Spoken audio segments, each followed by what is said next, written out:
অবস্থায় আছে। দেখাই একটু ঢুকে ভিতরে। তো এটা কিন্তু দেবে গেছে, মাটির নিচে কিন্তু আরো আছে, ভেঙে গেছে পুরোটাই। আর এটাই কিন্তু টেপা জমিদারের সেই পুকুর। এখন বাঁশের ঝাড় দিয়ে পুরো মন্দিরের অবস্থা খুবই খারাপ। উপরের কারুকাজগুলা অল্প অল্প বোঝা যাচ্ছে, করুণ অবস্থায় আছে। অযত্ন অবহেলায় 400-500 বছরের পুরনো টেপা জমিদার বাড়ি।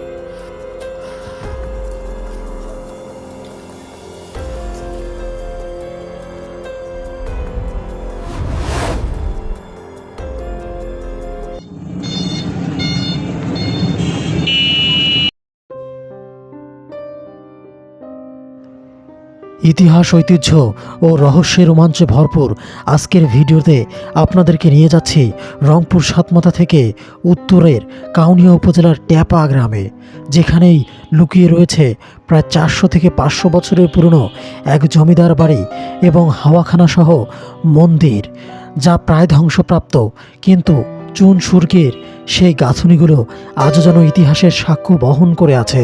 তবে চলুন দেখে আসি উত্তর জনপদের সেই জমিদার বাড়িতে, যা এখনও ইতিহাসের অংশ হিসেবে দাঁড়িয়ে রয়েছে। চ্যানেল যারা নতুন এসেছেন অবশ্যই চ্যানেলটি সাবস্ক্রাইব করতে ভুলবেন না। নিত্য নতুন ইতিহাস, রহস্য, রোমাঞ্চ জানতে চ্যানেলটির সঙ্গেই থাকুন। ইতিহাসের গন্ধে ও রহস্য রোমাঞ্চের উন্মোচনে যতই এগিয়ে যাচ্ছি সেই পুরনো ইতিহাসের সন্ধানে, ততই যেন সেই গ্রামে দেখতে পাচ্ছি নিত্য নতুন জীবজন্তু, বিলুপ্ত প্রায় শকুন, যা এখন দেখাই যায় না। এখনও যেন সেই ট্যাপা এলাকায় রয়েছে সেই শকুন। প্রাকৃতিক দৃশ্য আপনাদের মন ভরিয়ে দেবে। তার পাশাপাশি দেখতে পেয়েছি তেজপাতার আবাদ, কিভাবে তেজপাতা আবাদ করে সেই এলাকার মানুষেরা। তেজপাতার জন্য বিখ্যাত সেই ট্যাপা এলাকা। এগুলো কিন্তু সব তেজপাতার গাছ। ডাল কেটে দিছে না?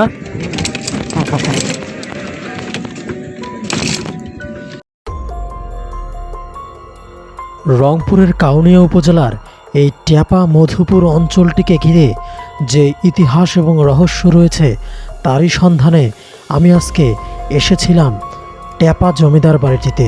কিন্তু খোঁজ নিয়ে দেখলাম ট্যাপা জমিদারের মূল বাড়িটি কোনো অংশই এখন নেই, অস্তিত্ব নেই। সেখানে গড়ে উঠেছে নতুন একটি মন্দির। কিন্তু মানুষের মুখে প্রচলিত আছে যে আরেকটি ট্যাপা জমিদার বাড়ির একটি অংশ রয়েছে, যেটি এখন আপনারা দেখতে পাচ্ছেন। বাঁশঝাড়ের ভিতরে জরাজীর্ণ অবস্থায় মহাদেব রায়ের সেই পুরনো জমিদার বাড়িটি এখন আপনারা দেখতে পাচ্ছেন। বাদুড়, সাপ এবং ভয়ঙ্কর সব অশরীরী আত্মার সমাবেশ রয়েছে এই জমিদার বাড়িতে। কেউ এখন ভয়ে এই জমিদার বাড়িতে আসতে চান না। তবে স্থানীয়রা বলে থাকেন এই জমিদার বাড়িটিতে নাকি জমিদার অত্যাচারীদেরকে নিয়ে এসে এখানেই বন্দি করে রাখত। তার পাশাপাশি এখানে রয়েছে হাওয়াখানা, শিব মন্দির সহ বিশাল একটি বাধাই করা পুকুর ঘাট, যেটি আস্তে আস্তে আপনারা দেখতে পারবেন। ভিডিওতে নতুন এসে থাকলে চ্যানেলটি সাবস্ক্রাইব করতে ভুলবেন না, লাইক কমেন্টস করে জানিয়ে দিতে। ভেতরটা ঠিক এইরকম।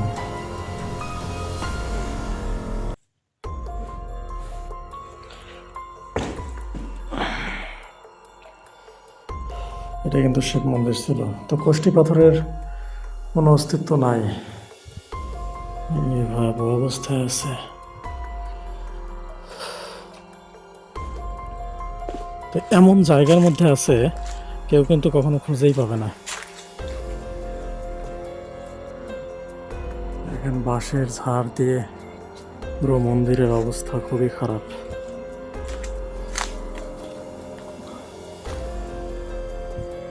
এটাই কিন্তু সেই মন্দির।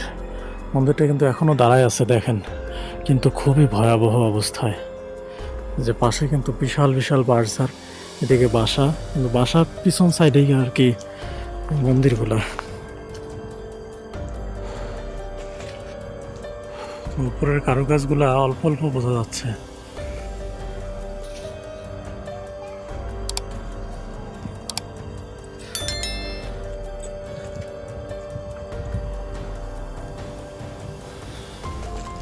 এটা বন্ধ করে দিছে না? ব্যবহার করে। যতই এ জমিদার বাড়ির রহস্য সম্পর্কে জানার চেষ্টা করছি ততই অবাক হয়ে যাচ্ছি। ভেঙে গেছে। প্রায় 400-500 বছরের পুরনো এই বাড়িটি নিভৃতে দাঁড়িয়ে আছে ঠিক এইভাবে ইতিহাসকে বহন করে।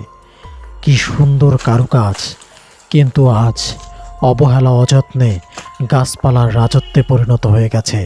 বিষাক্ত পোকামাকড় বসবাস করতে শুরু করেছে সেই বহু মূল্যবান জমিদার বাড়িটিতে। ছাদ ধসে পড়েছে, গাছপালায় ছেয়ে গেছে পুরো জমিদার বাড়িটি। বোঝা যাচ্ছে না আসলে কি ছিল, তবে অনেক যে কারুকাজ ছিল সেটা বোঝা যাচ্ছে। অনেক ঐতিহাসিক একটা জায়গা। আনুমানিক আনুমানিক ভাই এটা 400-500 বছর তো হয়েছে বয়স। 400-500 বছর হবে, 400-500 বছর হবে।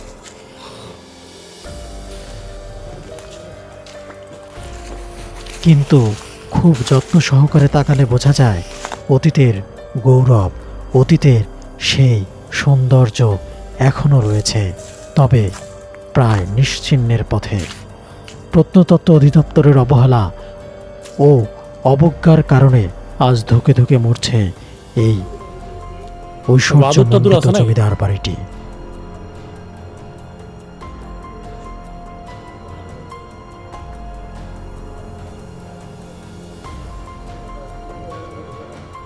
বাদুর আছে ভাই ভিতরে? এটা নাই না? আল্লাহ,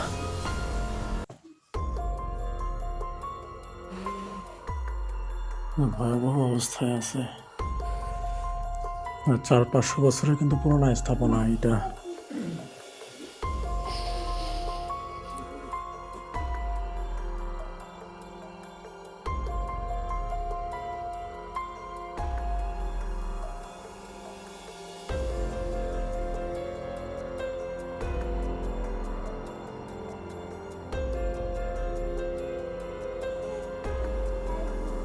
তো এই স্থাপনাটা কিন্তু দেবে গেছে। দেখেন এই জায়গাটা খোঁড়া হয়েছিল, তারপরেও কিন্তু নিচেও কিন্তু দেয়াল আছে। জায়গাটা অনেকটা দেবে গেছে, অনেক বড় ছিল বোঝা যাচ্ছে। এই পাশে একটা রুম ছিল, এই পাশে প্রদীপ রাখার জন্য যে জায়গাগুলো, সেই জায়গাগুলো ছিল। দারুণ দারুণ সব শিল্পকর্মে সজ্জিত রয়েছে এই জমিদার বাড়ির দেয়ালগুলো, যেগুলো প্রায় ধ্বংসপ্রাপ্ত। যে জমিদার বাড়িটিতে একসময় সৈন্য সামন্ত, হাতি ঘোড়া ছিল, সেই জায়গাটি এখন ভূত প্রেত এবং ভয়ঙ্কর সব জীবজন্তুদের আবাসস্থল হিসেবে ব্যবহৃত হচ্ছে। পুরনো অবস্থায় আছে, অযত্ন অবহেলায় 400-500 বছরের পুরনো টেপা জমি। প্রত্নতত্ত্ববিদদের অবহেলা অযত্নের কারণে আজ এই ঐতিহাসিক স্থাপনাগুলো এভাবে নিভৃতেই ধ্বংস হয়ে যাচ্ছে।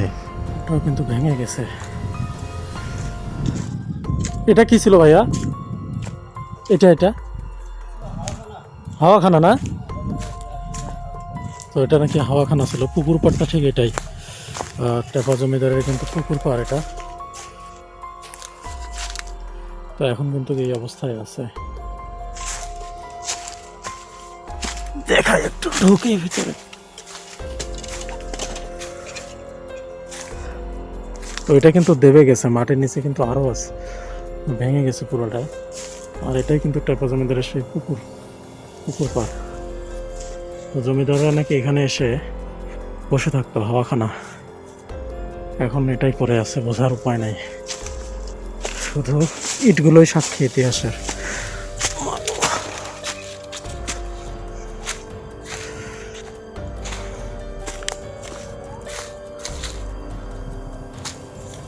শান বাঁধানো বিশাল পুকুর ঘাট, শিব মন্দির, পাশাপাশি রয়েছে বিলাসবহুল 2টি বাড়ি, যেগুলো মাটির নিচে দেবে গেছে অনেকটাই, তবুও ঠায় দাঁড়িয়ে রয়েছে ইতিহাসের সাক্ষী বহন করে।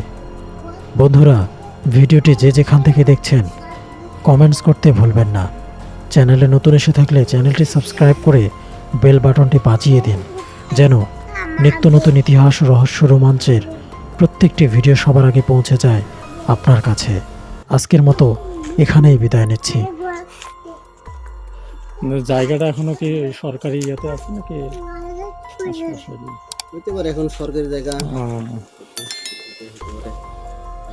এগুলো তো মনে হয় যে আপনার খাস মাছ ধরে বেশি মানে হ্যাঁ হ্যাঁ হ্যাঁ সেটাই নাই না হুম